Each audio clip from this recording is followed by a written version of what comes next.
Assalamualaikum warahmatullahi wabarakatuh. Berjumpa lagi dengan saya, Abdul Rahman. Pada kesempatan kali ini, kita akan belajar mengenai karakteristik dan permasalahan perkembangan anak tunagrahita.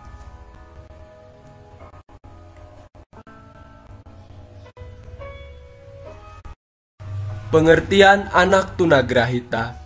Tunagrahita adalah istilah yang digunakan untuk menyebut anak yang mempunyai kemampuan intelektual di bawah rata-rata. Tunagrahita merupakan kondisi di mana perkembangan kecerdasannya mengalami hambatan, sehingga tidak mencapai tahap perkembangan yang optimal. Karakteristik anak tunagrahita dapat kita lihat menjadi 3. Yang pertama, keterbatasan intelijensi, di mana intelijensi merupakan fungsi yang kompleks dan merupakan kemampuan untuk mempelajari informasi dan keterampilan-keterampilan menyesuaikan diri dengan masalah-masalah dan situasi-situasi kehidupan baru. Belajar dari pengalaman masa lalu, berpikir abstrak, kreatif, dapat menilai secara kritis, menghindari kesalahan-kesalahan, mengatasi kesulitan-kesulitan, dan kemampuan untuk merencanakan masa depan. Anak tunagrahita memiliki kekurangan dalam semua hal tersebut. Kapasitas belajar anak tunagrahita, terutama yang bersifat abstrak seperti belajar dan berhitung, menulis dan membaca, juga terbatas. Kemampuan belajarnya cenderung tanpa pengertian atau cenderung belajar dengan membeo. Selanjutnya yaitu keterbatasan sosial. Di samping memiliki keterbatasan intelijensi, anak tunagrahita juga memiliki kesulitan dalam mengurus diri sendiri dalam masyarakat. Oleh karena itu, mereka memerlukan bantuan. Anak tunagrahita cenderung berteman dengan anak yang lebih muda usianya. Ketergantungan terhadap orang tua sangat besar, tidak mampu memikul tanggung jawab sosial dengan bijaksana, sehingga mereka harus selalu dibimbing dan diawasi. Mereka juga mudah dipengaruhi dan cenderung melakukan sesuatu tanpa memikirkan sebelumnya. 3. Keterbatasan fungsi-fungsi mental lainnya. Anak tunagrahita memerlukan waktu lebih lama untuk menyelesaikan reaksi pada situasi baru yang dikenalnya. Mereka memperlihatkan reaksi terbaiknya bila mengikuti hal-hal yang rutin dan secara konsisten dialaminya dari hari ke hari. Anak tunagrahita tidak dapat menghadapi sesuatu kegiatan atau tugas dalam jangka waktu yang lama. Anak tunagrahita memiliki keterbatasan dalam penguasaan bahasa.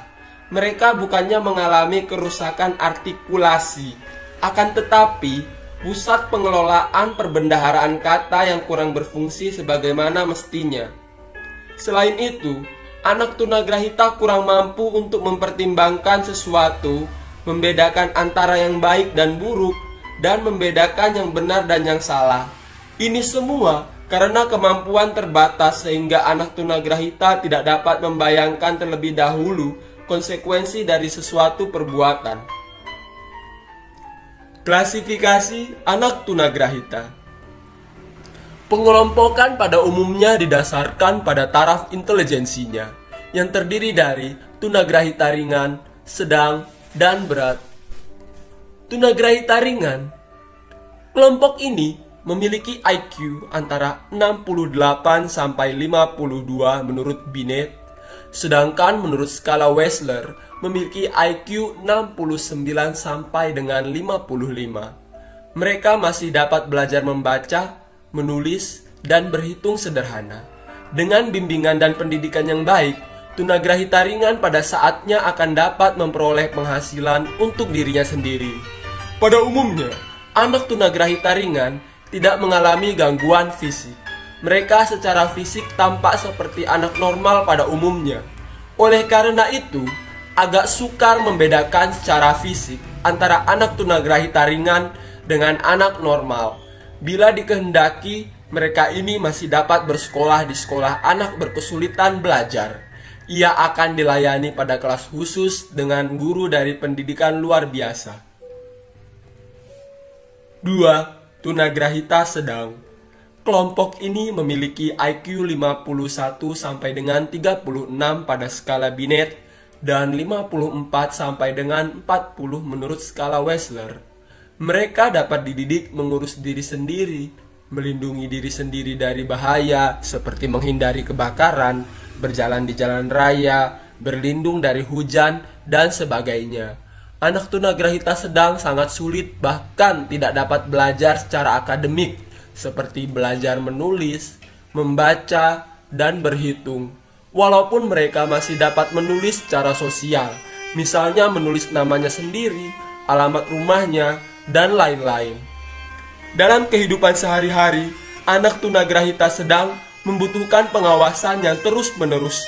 Mereka juga masih dapat bekerja di tempat kerja terlindung, sheltered workshop. Tunagrahita berat. Kelompok ini dapat dibedakan lagi antara anak tunagrahita berat dan sangat berat. Tunagrahita berat memiliki IQ antara 32 sampai dengan 20 menurut skala Binet dan IQ 39 sampai dengan 25 menurut skala Wechsler. Tunagrahita sangat berat memiliki IQ di bawah 19 menurut skala Binet dan IQ di bawah 24 menurut skala Wechsler. Anak tunagrahita berat memerlukan bantuan perawatan secara total dalam hal berpakaian, mandi, makan, dan lain-lain. Bahkan mereka memerlukan perlindungan dari bahaya sepanjang hidupnya.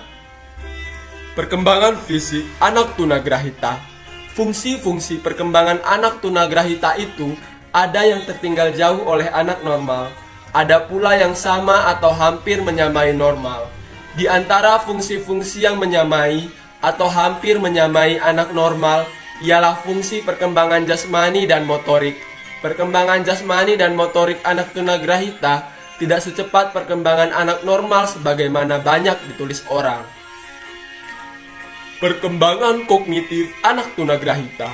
Dalam hal kecepatan belajar, learning rate, anak tunagrahita jauh ketinggalan oleh anak normal. Untuk mencapai kriteria-kriteria yang dicapai oleh anak normal, anak tunagrahita lebih banyak memerlukan ulangan tentang bahan tersebut. Anak tunagrahita membutuhkan waktu lebih lama dibandingkan anak normal. Di samping itu, anak tunagrahita tidak mampu memanfaatkan informasi isyarat yang ada untuk menjawab soal-soal dan tidak memiliki strategi dalam menyelesaikan tugas itu. Berkenaan dengan memori, anak tunagrahita berbeda dengan anak normal pada short term memory.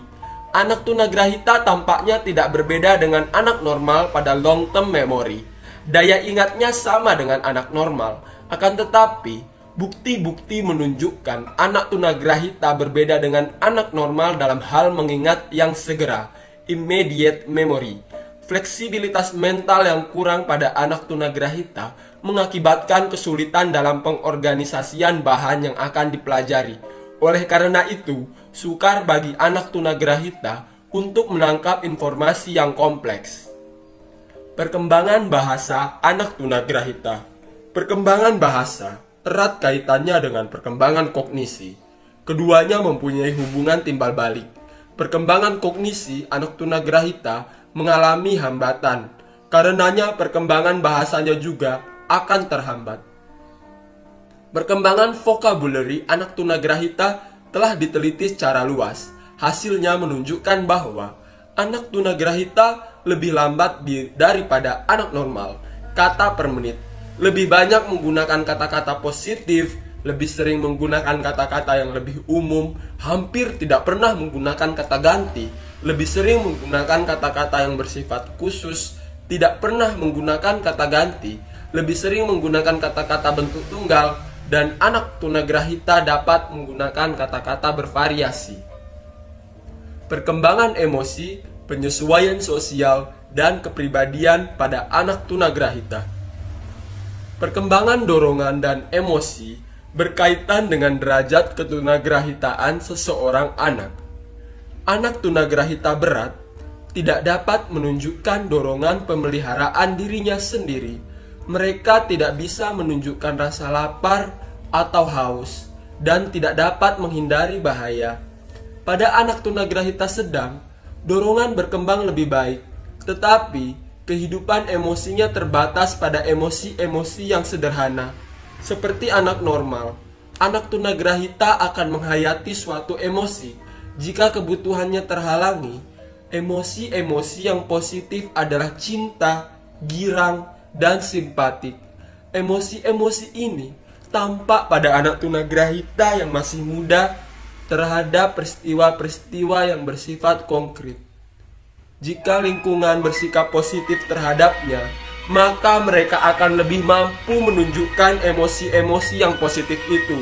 Emosi-emosi yang negatif adalah perasaan takut, marah, benci. Anak tunagrahita yang masih muda akan merasa takut terhadap hal-hal yang berkenaan dengan hubungan sosial. Seperti halnya anak normal, anak tunagrahita yang masih muda mula-mula memiliki tingkah laku keterikatan kepada orang tua dan orang dewasa lainnya. Dengan bertambahnya umur, keterikatan ini dialihkan kepada teman sebaya ketika anak merasa takut, tegang, dan kehilangan orang yang menjadi tempat bergantung. Kecenderungan ketergantungannya bertambah. Berbeda dengan anak normal, anak tunagrahita lebih banyak bergantung pada orang lain dan kurang terpengaruh oleh bantuan sosial. Dampak ketunagrahitaan. Orang yang paling banyak menanggung beban akibat ketunagrahitaan adalah orang tua dan keluarga anak tersebut. Oleh sebab itu, dikatakan bahwa penanganan anak tunagrahita merupakan resiko psikiatri keluarga. Keluarga anak tunagrahita berada dalam resiko. Mereka menghadapi resiko yang berat. Saudara-saudara anak tersebut pun menghadapi hal-hal yang bersifat emosional. Saat yang kritis adalah ketika keluarga itu pertama kali menyadari bahwa anak mereka tidak normal seperti anak lainnya. Cara menyampaikan hasil pemeriksaan sangatlah penting. Orang tua mungkin menolak kenyataan atau menerima dengan beberapa persyaratan tertentu. Reaksi orang tua berbeda-beda, tergantung pada berbagai faktor. Misalnya, apakah kecacatan tersebut dapat segera diketahui atau terlambat diketahuinya. Faktor lain juga sangat penting ialah derajat ketunagrahitaannya dan jelas tidaknya kecacatan terlihat orang lain. Sekian materi hari ini. Tetap semangat belajar dan selalu menjaga kesehatan. Sampai berjumpa pada pertemuan berikutnya. Wassalamualaikum warahmatullahi wabarakatuh.